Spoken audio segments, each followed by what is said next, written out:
Hey, and welcome to the Drep and Stone podcast, the podcast where two friends raise a glass and have a conversation. I'm Nick. I'm Kyle. Kyle! Hey, man. So I saw a video this week Yep. that kind of outlines something that I've noticed over the last couple of years since I got a subscription to the old games on my Switch. Okay. And that is like when I play these older games on my Switch, they look terrible. Terrible. Like I would say, like, you know, I primarily got it to play like old Sonic and old Mario and things like that. I was hoping for some of the games like Echo the Dolphin for the Sega Genesis. Right. Like I was hoping for things like that, and I got some of the things that I want. Did you get Echo? I did, yeah. Echo's on there. Yeah. Also Ocarina of Time. I wanted to play back through Ocarina of Time. Did you? We've talked about this. Yeah. I have. I didn't finish it, but No. I got, I'd say, 75% of the way through. Yeah, I had like one night. That's it? Again, I think we talked about this. Yeah. And I got stuck and just never went back to it. Sure. 'Cause I'm just like scared of it at this point because it's Like, like there's too much going on. Well, but it's because I want to be able to figure it out. Yeah. But I'm afraid that I won't be able to. And I feel like I'm going to be an absolute loser if I need to look it up. I looked it up. I didn't care. Even though, like, back in the day, like, I absolutely had my gamepad. Oh, yeah. Power pad. That was my... No, Game Power. Game, There it is. the magazine. Game Power magazine. Yeah, that's exactly... And, play through the whole thing. That's exactly what I did. So I didn't feel bad because, like, the, 7-year-old me, 8-year-old... But there just seems like there should be a very clear way to get through that point. Nope. It does not explain to you how to do that. Anyway, in doing that, I'm playing the game, and I'm like, this looks... not how I remember. This looks terrible. Yeah. And I have never, like, I've always thought it had something to do, obviously, with like new TVs and like, if you ever have the motion smoothing turned on in your TV. Oh yeah. It just looks freaking Like horrific. it. Yeah. I don't care for it. Yeah. I figured it had something to do with that. And then you sent a video over a couple weeks ago, actually, about like, no, these games absolutely looked way better on our old 90s TVs than they do now. Yep, the old boob tube. Yeah. Correct. Yep. The projection, no, not projection. Are they projection? I guess your projection TVs like tube. weird. It was. like, cathode. That's what I'm looking for. Cathode tube Yeah. ray TVs. Yeah. Yeah, and so what these game developers figured out is that, everything's pixels, like even now, right?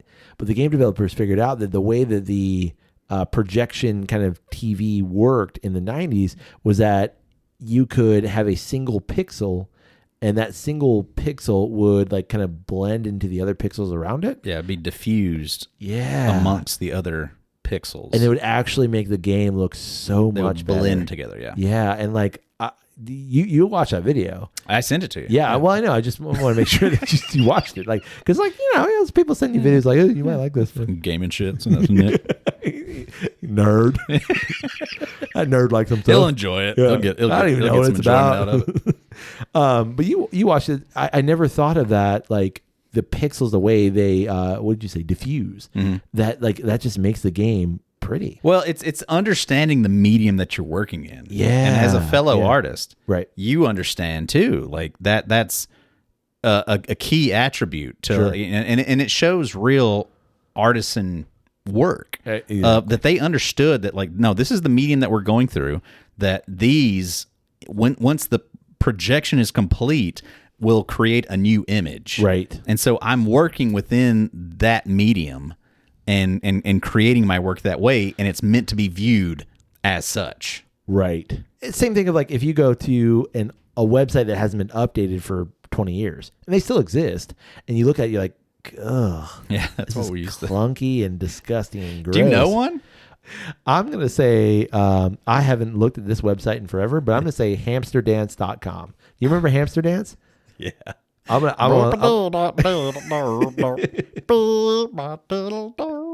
all it was. Yeah. You think it still exists? No chance. Hamsterdance.com. Everything used to have a .com. Like, I loved Jeff Gordon, and he had jeffgordon.com. And you go on jeffgordon.com, and it's just like, it's basically just like his Facebook page now, but if he was like a normal dude.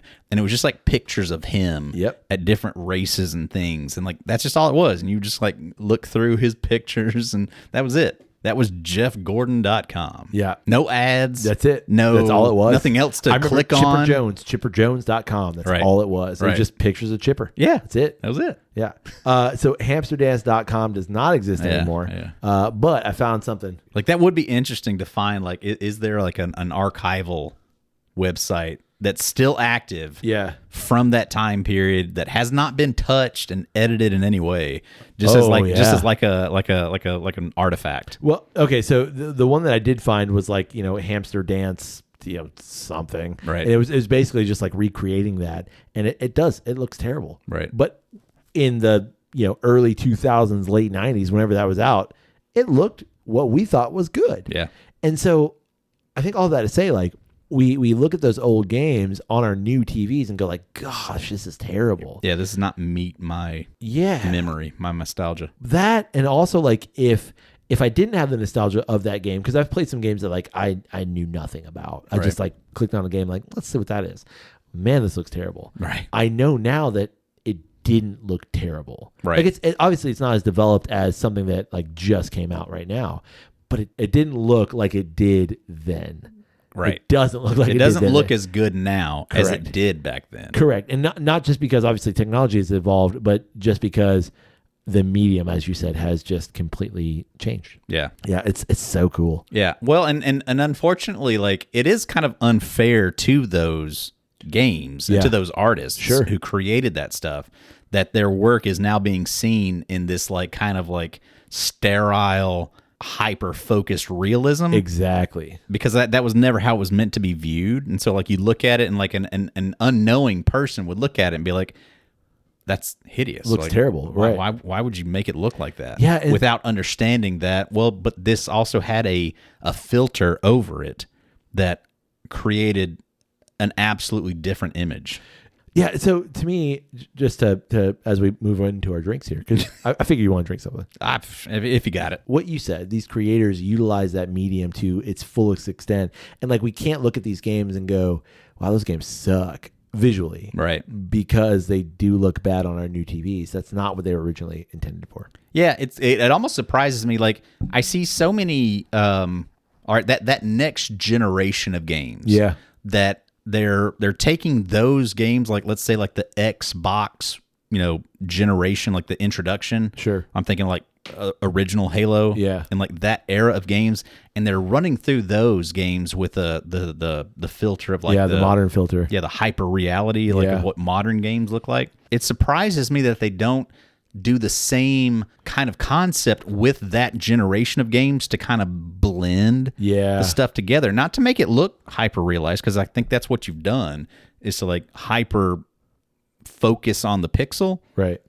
But to do it the justice of, let's get a filter on it that blurs all this together and makes it look like that. It could be easy to do. I feel like it would be way easier than running it through these hyper realism engines. Whatever they are. Make it look like I've got the 1995 TV. Yeah, make it look good. Yeah, exactly. Exactly. And I think it can be done. But I also know that there's a resurgence of people who want old TVs literally probably only to play old. That. Yeah, no, not even probably. Absolutely, I know. Yeah, I watched another video. So it'd be easy to just like run that through a program to just make it look like that. Just allow the pixels to blend a little bit. That's like to diffuse, like you said. Yeah. You just hit that diffuse button. Allow things to kind of mingle. Yeah, give it a shot of whiskey. Because like contradiction doesn't think we know the word mingle. What? Give it a shot of whiskey. Let it all just mingle. Blur. Yeah. Speaking of some whiskey, you want to drink with me? Yeah, if you got some. I do actually. I have 2 for us. Wow. Yeah, it's a 2-fer episode. My favorite episodes. Well, I figured right as below much. the 3-fers And the 4-fers? Yep. Yeah. And the occasional 8-fer. That's the things that get Ochofer. Yeah, Ochofer? Ochofer. Yeah. So, Kyle, we've got 2 whiskeys today. I'm going to hand you one of these little bottles. Well, thank you, sir. You're welcome. And I'm gonna keep one for myself, although I'm going to share with you. Oh, fantastic. Yeah. Kyle, I've got a whiskey from Japan. Yep. Yeah, you do. You want to know where mine's from? I do. Please. It's from Finland. Oh, and you've got a Finnish whiskey. Yeah. Yeah. We're going to finish that whiskey. We're going to finish it.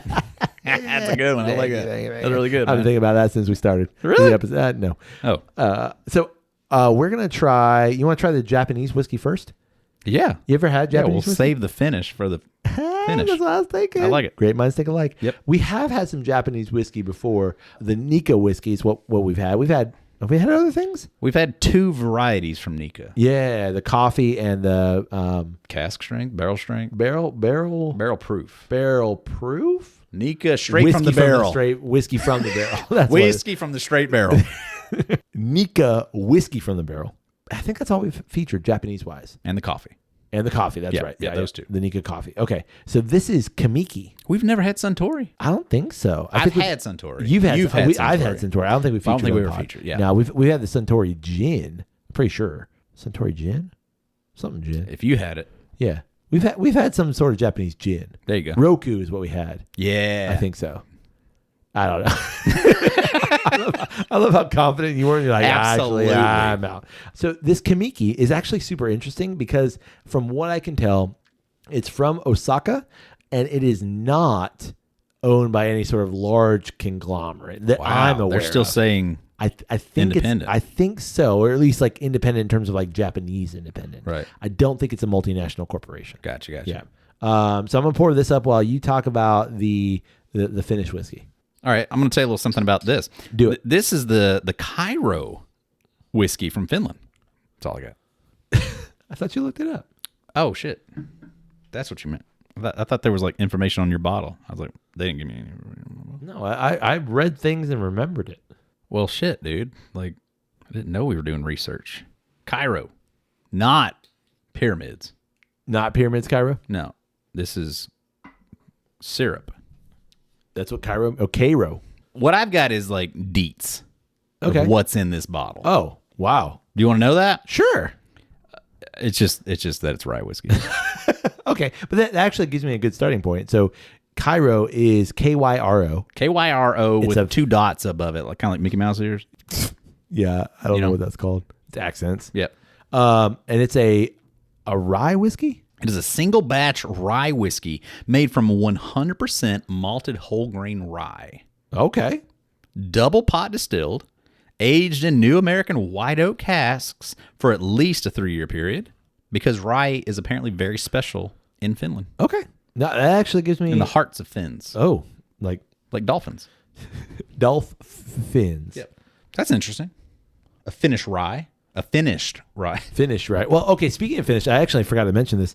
From what I understand, Kamiki is the world's first to be used in Yoshiro Sugi, which is Japanese cedar casks. Oh, this is fantastic. I've Yeah. actually always wanted to try this. I Oh, really? I was so close to trying this whiskey at least 2 times. Really? They've got a bottle of it at a local store. Yeah. And I'd always looked at it and was like, oh, I'm like cedar? Yeah. Interesting. Yeah. But like at the same time, I was kind of scared of it. I'm like, well, what does cedar taste like? I've never licked cedar trees. Well, you What know if what that's- cedar smells like. I know. And I don't know if that's like Pleasant on my right. tongue. Do I like that in a drink? So we're going to find out, though. There we go. Dope. I'm really excited about that. Yeah, now that I know that, like I'm excited about rye. Kyro, from Finland. Finnish rye. The Kyro gets its strong taste character from harsh northern weather conditions. You want to pour that up? Yeah, you want me to do mine first? Well, I already did It is mine. A. Oh, shit. Yeah, I already poured. Damn. Well, let's do mine see then. that Well, no, happen. here, let's just do mine I'm first. going to do the pop. The Kamiki first? Kamiki first. Okay. So Japanese cedar. Yeah, like cedar is such a strong aromatic wood. Oh, yeah. That Yeah. like I was always intrigued, but cedar's so strong on your nose that I was just like, man, what could that possibly do on the palate? Cedar's that wood that if you go into a like a sauna, that's that wood. Like that's what a sauna, like a good sauna. Which I'm surprised sauna. the Finns aren't using that. That's kind of more their thing. yeah, right? exactly. Is that a Finnish word? Yeah, I think so. Sauna. Mm-hmm. Yeah. But that's that smell. Right. Or like a cedar chest that you would put like Like a old broad- blankets. What? Like a broad chest. Yeah, like a chest that you would put like old blankets in that smells slightly of like camphor mothballs. And though the cedar chest, the reason why you have a cedar chest is to keep Bugs moths out. away. Yeah, exactly. Yeah. Yeah. Yeah, I always remember hearing like cedar chips would like keep ants and Yeah, exactly. pests away. So now I don't know if that bodes well here. Yeah, maybe On the nose? that is different. Yeah. it's the malt to me that's a little bit of like, it's got a little funk, like a little twinge. I love the nose. Yeah, I do too. Like, I can't really like pinpoint what it is. Like, I don't know that I could smell that and be like, yep. No. That is malt whiskey. But it's definitely, okay, you say it's not malt whiskey. I disagree. I can pinpoint it as malt whiskey, but I don't know what that extra note is. Like, I would never say Scotch, but it has some Scotch elements. I wouldn't say bourbon, but it also has some bourbon sweetness. It's somewhere. I mean, if anything, it's closer to Irish. You think there's like a creaminess to it, but there's no shortbread cookie. Nope. I think that's why I'm leaning Scotch. And there is malt, but there's no fruit, anything to suggest Scotch. Yeah. It's like a Scotch devoid of the fruit or the iodine or the floral. If I could say like the one thing that I would say like this is conjuring memories of is melicorn. Oh, let me sniff that. Totally. Like just that stripped down, like, no, this is grain. Yeah. This is 100%. We don't know what this is, right? It says malt. Just malt. So malt in cedar. Yep. Okay. Yeah, that's just crazy unique. That's an interesting nose. Yeah, for sure. I wonder if the palate matches. Do you think the palate matches? I'm gonna. Can I tell you? I think. Go ahead. What is it? No, I ask you first. I'm worried about bitterness. I'm worried about Amberana. Oh shit! That's what I'm worried. It's gonna go Amberana. You're right, and it's gonna be like, which is what sucks about Amberana is that it's fucking bitter as hell. Correct. Yeah. Okay. You're right, but it doesn't do that at all. That is ooh. Oh wait, there it is. Yeah, 2 notes. 2. Little black pepper on the back end. Okay, so 2.5. You get malty sweetness at first. Yep. Creamy, malty, porridgey, like oatmeal-y almost, like sweetness. And then you get, but like not like a maximum sweetness, like a 5. Correct. Oh yeah, there it is. But it's like it's not an exclamation point. No, it's not an exclamation point. Correct. An explanation point. No, it's not a point, but there's a good bit of pepper there. Yeah, it's got the exclamation point, and there is a little bit of, like, on the breath out, there's a bit of mothball. Yeah. I'd buy some mothballs. You need to buy some? Yeah, just so I can more appropriately, like, appreciate that reference point. I mean, I've smelled them, like, maybe, like, once. That's all you need. Like, 35 years ago. Yeah, it's exactly what it smells like. I just would like the refresh. You don't need to go buy it. I would like the refresh. Just walk yourself into a Walmart. Yeah. Go to the mothball aisle. Open it up. Yeah, there it is. Okay. There's a mothball aisle? Yeah. It's no shit. Yeah. It's like bespoke mothballs. You didn't know that now. Mm-mm. Yeah. Actually, you don't even need to go to the aisle. You just need to go like to the aisle adjacent to the aisle adjacent to. Tell me this. Yeah. Where is that? What? What category of Walmart do I walk in to find the mothball aisle? Garden center. You shitting with me? No, I'm pretty sure it's the garden center. All right, so where in the garden center would you find it? Why do you think I know the mothball? Because you said there was a mothball aisle. Yeah, I gotta it's imagine. the aisle with the mothballs in it. It's like the pink aisle. What? The girl toy. Oh, yeah. No, I think it's in the pest control section of your local Walmart garden. That's center. where you'd find it. I think so. Okay. Yeah. Or if you go into like a Home Depot or a Lowe's or something like that, it's going to be in the pest control section. Yeah. I just didn't know if it'd be like in the would you have it in the like detergent and? Oh, it might be. No, it's I don't know. It might be there. That makes some sense too. But that is a distinct smell. And it smells like you want it in the garden center. Gotcha. You want some potpourri around it. You want things that also smell medicinal. Yeah, like, exactly. Yeah, no, this is strong. Don't eat it. I got you. Correct. Yeah. But this is not strong like I think mothballs are strong. Or like that cedar kind of smell. It's there, but it's not like punchy. What's really interesting to me about this, compared to other Japanese whiskeys, where I feel like Suntory and Nikka, you could confuse as being either Irish or Scotch. Sure. I don't think you would this. I don't think so either. This is separate from those things.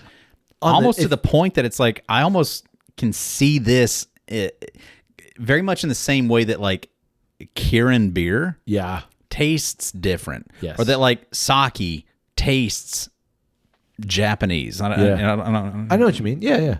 Be weird in some way. No, but I see what you're saying. Has a different because like combination of flavor notes that separates this from those things. On the nose, the closest thing we could come to is Scotch or maybe Irish whiskey. But on the palate, it's something different. There's that distinct note that just, oh wait, that is not a Scotch. That is not an Irish whiskey. It's something in and of itself. Yeah. At the same time, like it tastes. I will say it tastes like unrefined. Yeah. Like kind of like it's a brief exploration into a thing. Sure. And there's a lot more to be discovered there. Yeah. I feel like if you were to give me a lineup and say like these are all Scotches, I don't feel like I would pinpoint that as like that's not a Scotch, but that's a Scotch that is something different. Right. That's what I would say. Right. Yeah. It's just there's something in the palate that's like that's just got that's something like there's just like a tick off. Yep. I'm not ticked off, but like it's just like just a smidge adjacent. Yeah, I agree. And there's like a really prevalent black pepper. Yeah, it's there on the back end. It's there. They're just in the aftertaste, like just. You wanna move to the Kyro? Okay, Kyro. I'm gonna say Kyro. You think it's Kyro? I'll go Kyro, and then just one of us will look stupid, and one of us won't. It'll probably be you. You look stupid? I don't think so. Whoa, you look stupid? I usually do. On the nose. Like, go back to our previous episode for clarification on that. You mean the previous 333 episodes? Correct. Yeah. What? Yeah, that's not even whiskey. That smells like green tea. I don't know. That smells like green tea and pine tea. I was going to go manilla envelope. It's got a good old manila envelope nature to it. That's like you know what I'm saying? It does. Yeah. It's there. It's manila envelope. It smells like a post office. It does. Okay, my grandmother was a postal worker. Okay, post woman. She was a rural mail carrier. That's a tough word to say. Go ahead. Rural mail. I know, like rural. My mom says a bunch of words like rural. Well, she says like theater. Yeah. Like she cannot say theater. The theater. Yeah. There's a lot of words like that just like every time she says. Your mom's from Alabama though. Yeah. Yeah. Like born and raised. Alabama. Yeah. Rural. But there's a store in Alabama that is Rural King. Yeah, there's one in Lake Wales. Is it? Yeah. You ever been in it? I have. It's like a I don't Walmart and Lowe's had a baby. It's exactly what it is. Yeah. Yeah. It's a Tractor Supply on steroids. Rural King. But it's just the way that she says it every time. Like, oh, yeah, I went to the Rural King. Right. So my grandmother was a rural mail carrier. There it is. Up through, maybe the early 2000s. We would occasionally go into the post office as she was like, winding down her shift or whatever. Mm-hmm. And that's exactly what it smells like. Yeah. Like rubber stamps. Yeah. Rubber bands. Or like just postage stamps. Postage stamps. Anything that you would need to peel and lick. Yeah. It smells like that. It's not a good smell. Mm-mm. It's not. No, it's not. No, it's not. I wouldn't want to lick it, but because you would lick it and like, this is not going to taste good. Right. I don't. You tell me this is rye. I don't like. If this is rye, this is not the rye I know. It's like white rye bread with a fuck ton of mayonnaise on it. A whole tub of like Duke's mayonnaise on it. No, that would be delicious. Would it? I love Duke's. Not enough to eat. But I'm saying, but you would eat I would not. A piece of white rye bread. No, sir. With a half-inch thick slab of Duke's mayonnaise on it. I'm not a lover of mayonnaise, but I feel like there's a lot of mayonnaise on it. I gotta be honest with you, I'm not excited to taste this. I feel like it's gonna taste like licking a envelope for science. Oh Lord. Ooh. Oh boy. Oh, that's getting worse. How's it getting? Kyle. Wow. That is foul. Yeah. What do you do with that? That is foul, and I've had Malort, and that is foul. I would put this above Malort. No. There is a raw pasta element to this. Pasta water. There's some pasta water. Yeah. Wait, there's okay. I said green tea on the nose. It is so green tea on the palate. Herbal, it's like green tea flavored something. Right. It's that. So what's that underbelly? I can't get anything but like just naked raw pasta now. It's not good. That's like I don't even want to like. I'm trying to find. Godly, that bitter note, man. What's the ABV on it? 47.2. Why? Yeah, that is. I do not like that. Rarely do I have only bad things to say. I'm not finishing that. I'm putting that away. I'm sorry, Kyro. Like, that is no bueno. I could have listed you 5 or 6 other things that I would have thought. Yeah. You distilled to make this, and like rye would have never not entered the conversation. And maybe asparagus. It smells like asparagus pea. There's no rye in that. Not in what I think of as a rye whiskey. Not. Did they have a mash bill of any sort? No, they just say that it's whole grain rye, 100% malted whole grain rye. Is that rye from Sweden? Finland? Norway? I don't know. Lapland, Finland. Latvia? Where is it from? I don't know. You say 100% rye. I'm thinking of... malted rye. Okay, maybe that changes things. But I'm thinking of that piggyback. Piggyback don't taste nothing like that. No, and that's but 100% like, rye. The only other malted rye that I can ever think of is that... New Riff. Yeah, there it is. Was that was 100% malted rye? I believe so. I think, yeah. 6 year. Yeah. It don't taste like that. But there's nothing in it that like reminds me of that. Which granted, like that's like an interesting thing. Like I see that specific bottle now a lot. Yeah. With like if they have a New Riff section, it's New Riff, it's New Riff single barrel, it's New Riff rye, and then it's New Riff malted 6 year rye. Yeah. Like that bottle for whatever reason exists in their lineup. And I always think of like, I know I've had that bottle, but I could not tell you at this point in time. Like, and so it's just one of those like weird things. Like I know I've had it, but I couldn't tell you anything about it. But of all the things, it's definitely not that. That's what I was going to say. Of all the things that we just mentioned, like nothing tastes, like that does not taste like a rye. Nothing about that says you're drinking a rye. Yeah. For them to say that like rye holds a special place, if this is what you mean by that, I'm not sure that it does. Maybe my concept of rye is just not your rye. Formed enough. Correct. Yeah. Yeah, because that's different. Well, going back to the 80s, 90s style of gaming. Yeah.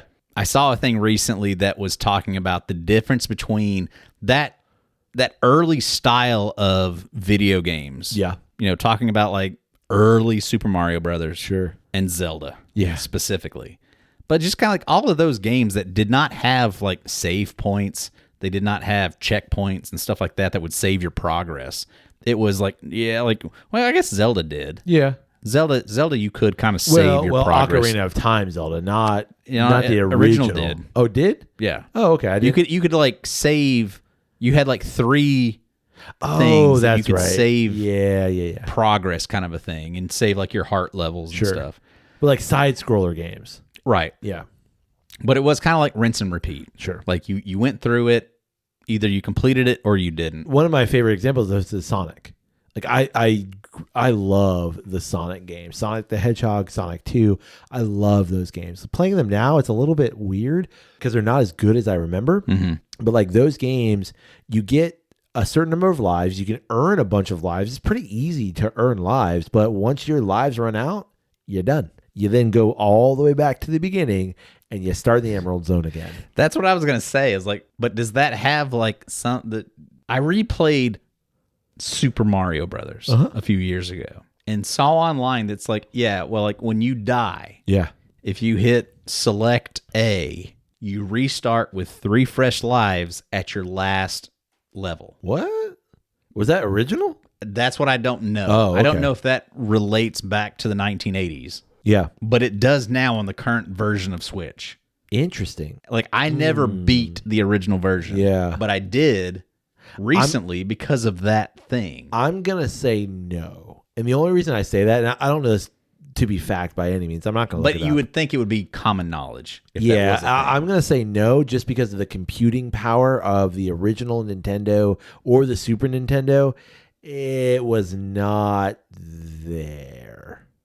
Now, you say that they had it for Zelda and the dungeon games. And that doesn't seem like it's too complicated a thing. No. You hit select A and you just go back to where you were. I feel with like you're 3 right. new lives. I feel like you're seem right. like it's too. That would have been thing. such a common knowledge. But that seems like like that would be just like the warp zones, right? That would just, everybody would know that. Everybody knows the warp zones. Oh yeah, like level 2. Yeah, you just jump over the pipe and Correct. there's the warp zones. I feel like that'd be such common knowledge that I'm gonna say that's a new addition. I would assume so too. Yeah. So but those games were primarily predicated on there was no save points in the same way.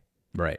So is that what you're getting at? Yeah, no, it just the idea that like the way that we played games back in that era was very much just like you try to complete it.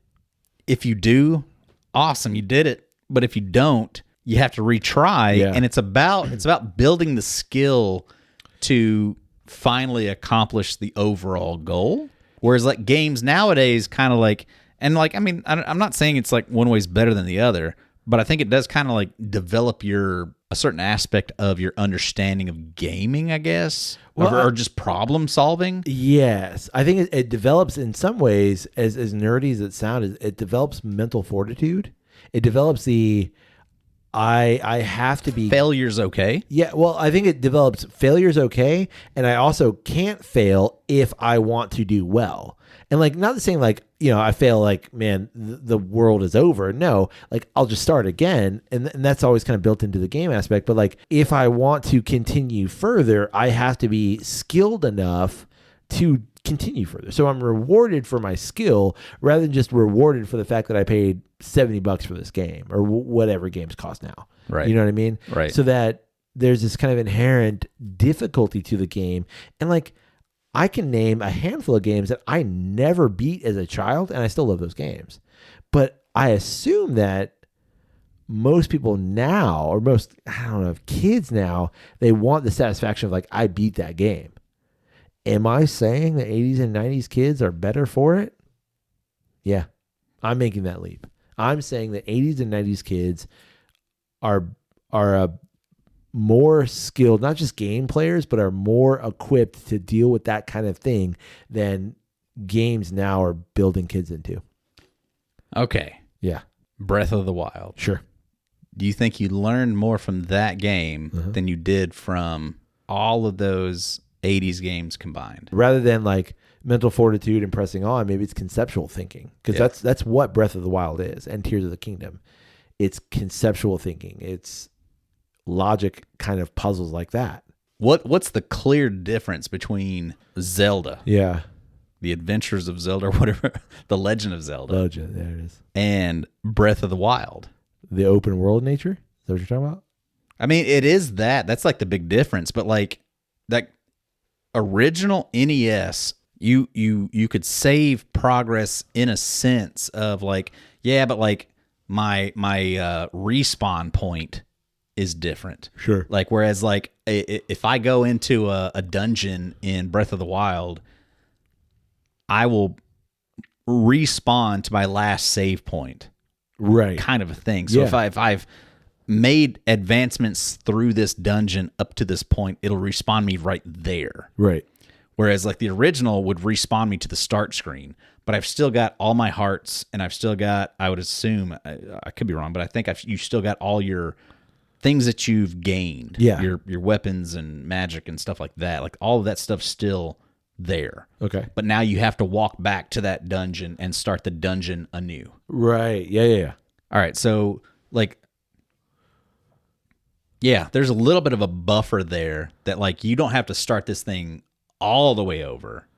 And maybe that's enough. Yeah. Maybe that's enough of a thing of like, if you had to do that, like think of it like maybe you're more, or you're less reckless. You're less likely to take risks because like gosh, I'm gonna have to walk all the way back to this dungeon, or you lose interest. Well, that too. I think that's more the kind of the thing. Like, I never beat The Legend of Zelda. Sure. I never beat any Zelda game until Breath of the Wild. Right. No, that's not true. I beat Ocarina of Time. Okay. All right. So I never beat any Zelda game until Ocarina of Time, but that was because I had my fucking Game Power magazine right there walking me through it. Right. Breath of the Wild was the first one that I beat on my own accordance and played through the game. I never beat the old one. And I've honestly, like, I've gone back and tried to give it my best and just would lose interest because, like, the difficulty would get too hard, and I'd say, I'm kind of done. Yeah. Like, I don't want to devote any more of my time to this. Same thing with Link to the Past. Right. I played a good bit of that for like a few nights anyway. Got to a point where, like, I just wasn't progressing anymore and was like, I don't really care anymore. Yeah, I've given enough time to this. Whereas I think that's kind of the distillation of gaming that is kind of figured out at what point can we push the player to frustration before they give up. Right. Without any kind of here's a way to get past this boundary. And that's a good point, because I think, like, game designers, like, if you get to those upper reaches of even Mario and Super Mario, like, things become almost impossible. Like, you've got to jump Mario at the right point at the right time, and if you miss it by, half a second, you're done. What was the first Mario game that you beat all the way through? Yeah. 64. Like, I did beat Super Mario. Oh, really? On the Super Nintendo. No, 64 I think was the first one that I completed. But, like, 1, 2, 3, yeah, none of those did I complete all the way through. Right. Would always get to a point that it required more skill that I was just, like, at the age that I was at, was unwilling to, like, I don't care enough. Right. Like, and I can remember, like, even knowing that, like, I can get to this level and I'll give it a shot, but I'm not going to beat it, and then, like, fail. Yeah, and, then like, I have to go all the way back to the beginning. And then I'm kind of done. And then that's when, like, the game just kind of loses its enjoyment. Sure. Versus, like, something like Breath of the Wild, where I've been beaten by this boss, but I know I know I can beat it, but I just got to, like, figure out how. Versus, yeah, I would say not even that. Like, I think what the beauty of those games is, like, all right, well, I'll go and, like, gain some other things. I need to go get better equipment, right? So I can go get better weapons and stuff like that, and I can build up enough food and stuff like that to sustain me through this fight. Yeah. That now then I'm ready this time. Yeah. And now I'm going to go into it and I can do it. Yeah. Which I think is also kind of like a poignant lesson to learn too. So then maybe it's not that, like, one is better than the other. It's just the gameplay is so different. But I think that it's the thought process is different. I don't know if one thought process is, now that we've kind of talked about it, I don't know if one's better than the other. It's not even that it's one's better than the other, but it's like one more representative of a time frame. Yes. Like, does one help a person better?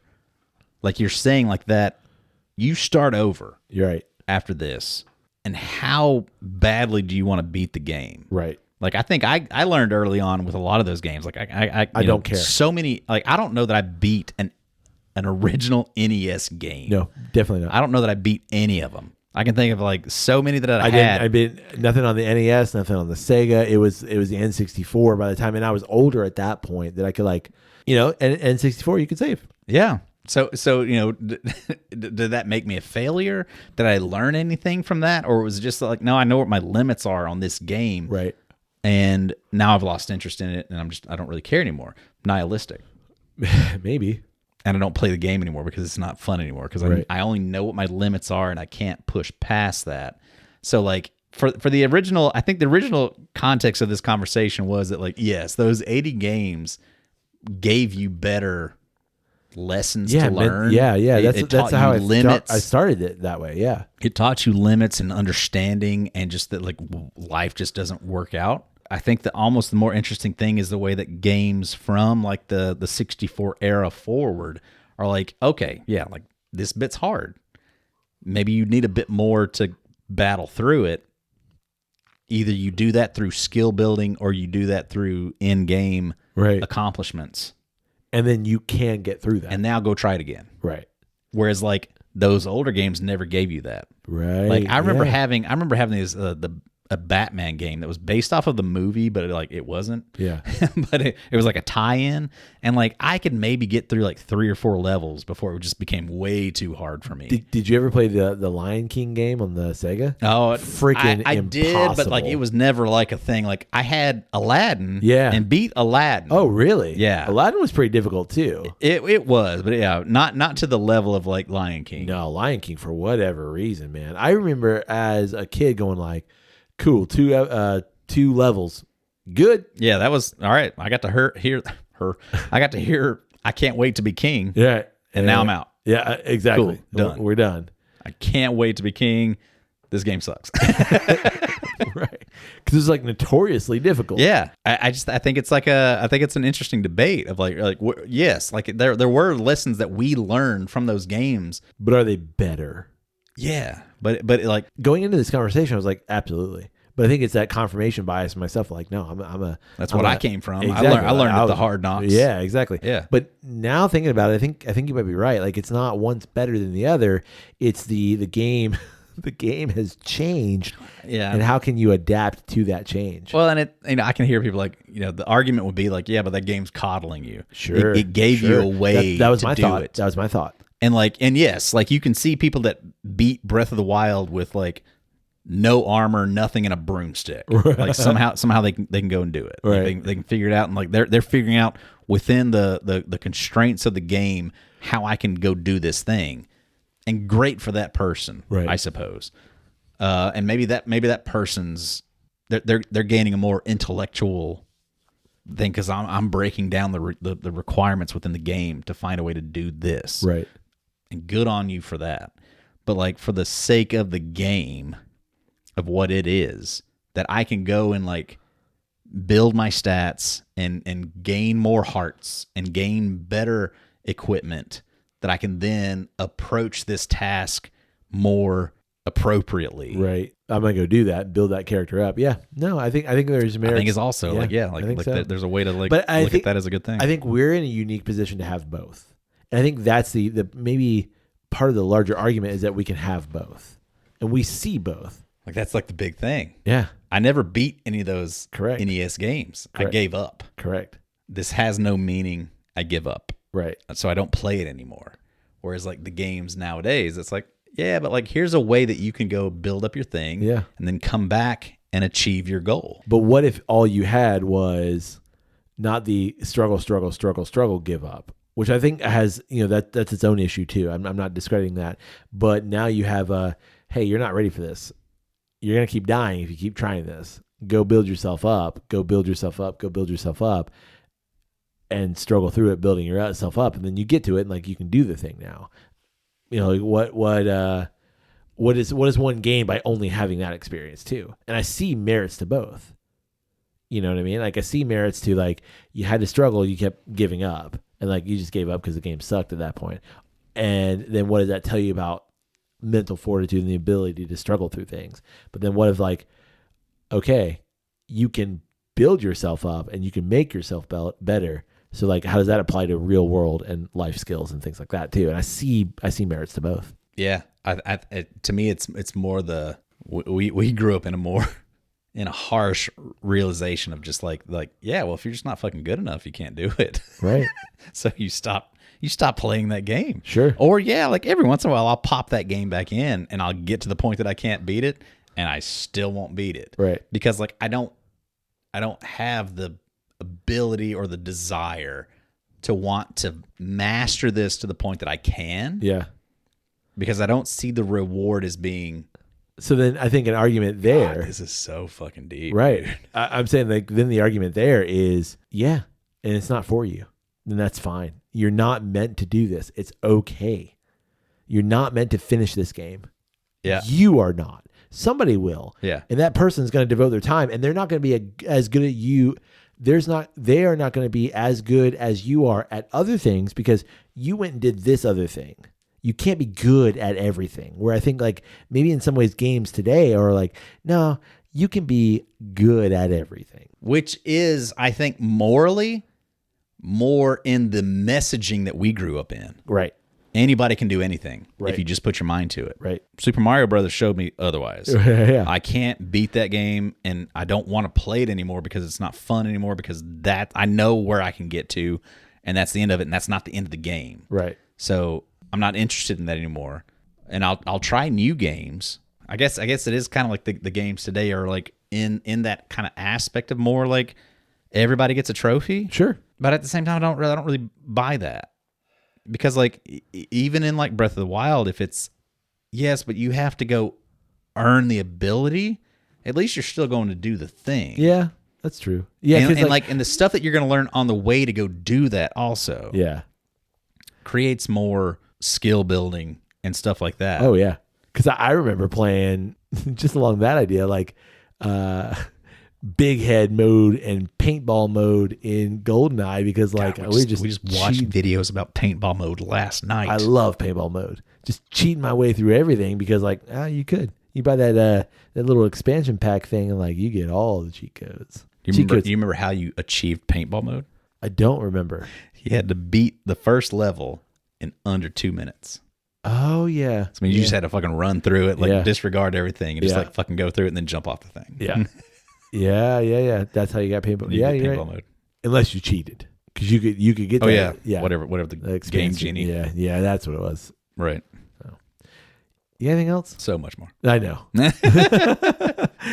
I know. As we always do. Yeah. Anyway, yeah. Nope. That's all I got. So much more. Put a button on that one. But maybe something we return back to. Yeah. I know what I have a lot of, and I'm not sad that I am going to pour it out. Oh. Sorry, Kyro. Yeah. Kyro, whatever you are. I appreciate the different taste, but it's just not for me. It's not for me. No. But the Kamiki. Kamiki? Pretty good. I'm interested in. Yeah, me too. I would try some other things. Some other variations on it. Maybe a little older age. Maybe a little more of a cedar. Give me more of a cedar note, I think. I want a little bit more of that. See what that does. I'm interested. Well, we'd like to know, what do you think about the two whiskeys, the Kamiki and the Kyro, that we tried on this episode? Yeah. Good luck to you if you've had them both. You are a well-seasoned professional. A whiskey traveler, I'd like to say. Indeed. And we'd also love to know, what do you think about the differences between modern games and the games from the 80s or 90s? Which style of gaming provides the better learning experience? Is it better to understand that, like life's tough, either figure it out and achieve it, or is it better to understand that, like, it just requires more work? You'll get there. You can get in touch with us through email. It's drepandstone@gmail.com. You can also get in touch with us through social media. It's always one word, Drep and Stone, DREP and Stone. You find it. You like everything that we've ever done, and we will gladly thank you for it. Everything. You can also support the podcast. I don't feel like enough people do that. What's it's always like and subscribe. Yeah. Like this video, like this podcast episode. No, like everything. Yeah. That's all I'm asking. It's not hard. How many episodes? 330. I think this is 334. Take you 5 minutes. Just go there and like every one of them. It's not that hard. Yeah, I agree. Easy. You can also support the podcast by rating us wherever it is you get great podcasts like this one. Again, every single one. Everyone. Yeah. 333. Yeah. Or 4. Like it. Yeah. Share it. Do it. Comment on it. 30 minutes. 30 minutes. I'd say 30. 30 minutes to a little like, fast. comment, and share. Easy. 30 minutes of your day to support the podcast. Gosh, yeah. It's basically like it take you no time. The return on investment here is very high. Unlike my current Roth IRA experience. Like it's not very high right now. Don't look at stocks. Man. Yeah, no. That's not what we're talking about. Billionaire approved, some would say. Yeah. You can also support the podcast by telling someone about Drep and Stone. And finally, you can financially support the podcast through our Patreon page. It's patreon.com/DrepandStone. There it is. Hey, buddy. Hey, buddy. May your glass overflow. And your ass never show.